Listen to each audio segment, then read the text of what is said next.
नमस्कार साथियों, मेरे YouTube चैनल सबसे अलग में आप सभी का स्वागत है, अभिनंदन है, इस्तकबाल है। अमेरिकी राष्ट्रपति डोनाल्ड ट्रंप ने रंग बदलने में गिरगिट को मात दे दी है और यह रंग उन्होंने उस वक्त बदला है जबकि दुनिया में उनकी सबसे ज्यादा छीछालेदर हो रही है। वे ईरान युद्ध के दलदल में ऐसे धंसे हुए हैं कि उसे छोड़कर बाहर निकलना उनके लिए डूब मरने से भी बदतर है। लेकिन ऐसे हालात में अब से ठीक 4 घंटे पहले उन्होंने अपने राष्ट्र को संबोधित करते हुए जो बातें कही हैं वो दुनिया के विशेषज्ञों के गले नहीं उतर रहे हैं।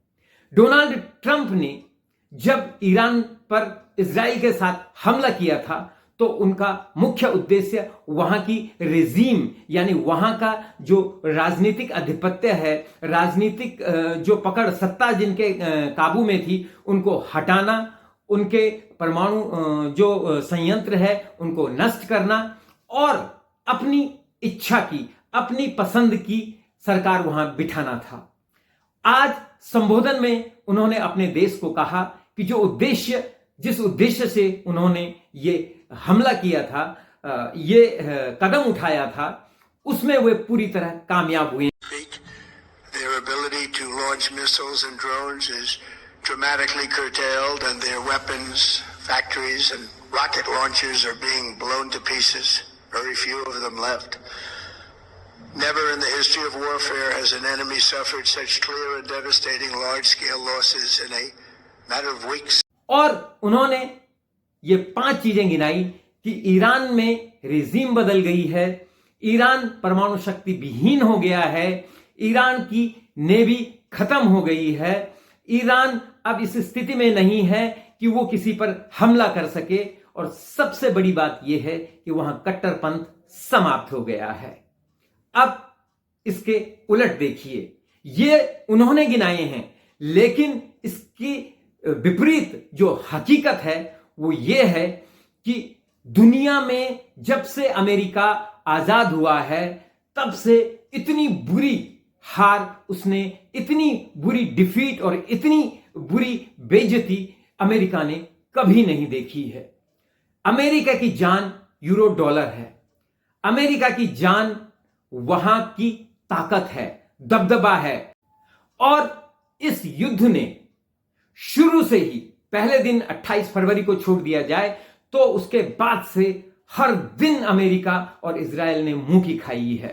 यह बात सही है कि ईरान बहुत बुरी स्थिति में पहुंच गया है। नाटो ट्रंप की बेवकूफी और बड़बोलेपन से छिन्न भिन्न हो गया। उन्होंने अपने एयर स्पेस का इस्तेमाल अमेरिका को नहीं करने दिया, यहां तक कि उनके जो सैनिक अड्डे अमेरिका के इन देशों में हैं उनका इस्तेमाल करने से मना कर दिया। आश्चर्य तो इस बात का है कि सऊदी अरब जैसा देश और जो गल्फ कंट्री है जिनमें कि इनके लगभग 17-18 अड्डे हैं, सैनिक अड्डे हैं अमेरिका के, इन देशों ने अपनी भूमि से उसके लड़ाकू विमानों को उड़ने से मना कर दिया। इससे बड़ी विडंबना और क्या हो सकती है कि जिन देशों को सुरक्षा देते हो आप, उन देशों के लिए आप लड़ रहे हो और वही देश आपको कह रहे हैं कि हमारी भूमि से आप ईरान पर आक्रमण नहीं कर सकते। आप देखिए कि जो होमरूज जलडमरू मध्य है वहां से दुनिया का 23% तेल पास होता है, जाता है।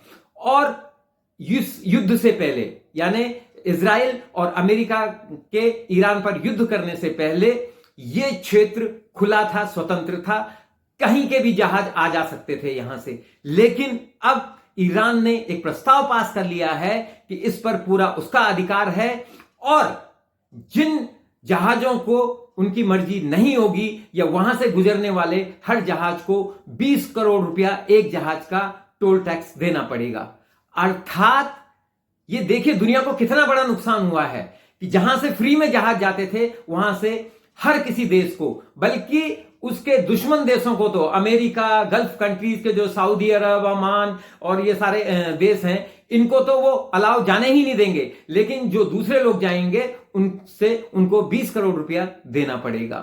ये और सबसे बड़ी बात कि जिस डॉलर में वो पैसा चुकाया जाता था, अब ईरान ने ये प्रस्ताव पास कर लिया है कि वो रियाल में दिया जाएगा, यानी उनकी मुद्रा में दिया जाएगा। अब देखिए अंतरराष्ट्रीय तौर पर किसकी मुद्रा, डॉलर नीचे गया, उसकी महत्ता घट गई, अमेरिका की महत्ता घट गई। और सबसे बड़ी बात यह है कि जैसे ही एक तरफ 4 घंटे पहले डोनाल्ड ट्रंप ये घोषणा कर रहे थे अपने देश में कि मैं इस युद्ध से बाहर जा रहा हूं, भाड़ में जाए होमरोज जलड्रमरू मध्य, ये फ्रांस, अमेरिका, इंग्लैंड, ये इनकी हेडेक है, ये निपटे वहां से, जबकि ये सब सिचुएशन अमेरिका ने क्रिएट की है। और उसी वक्त ईरान ताबड़तोड़ हमले कर रहा था।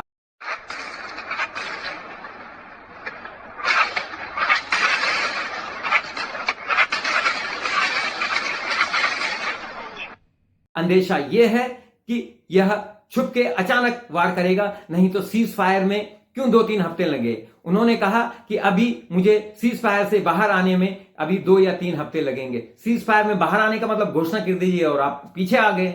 लेकिन यह एक चाल रख ली है ट्रंप की, दोबारा वो ग्राउंड्स ऑन बूट की तैयारी कर रहा है और पूरे विश्व को दोबारा खतरे में और परेशानी में डालने की जद्दोजहद में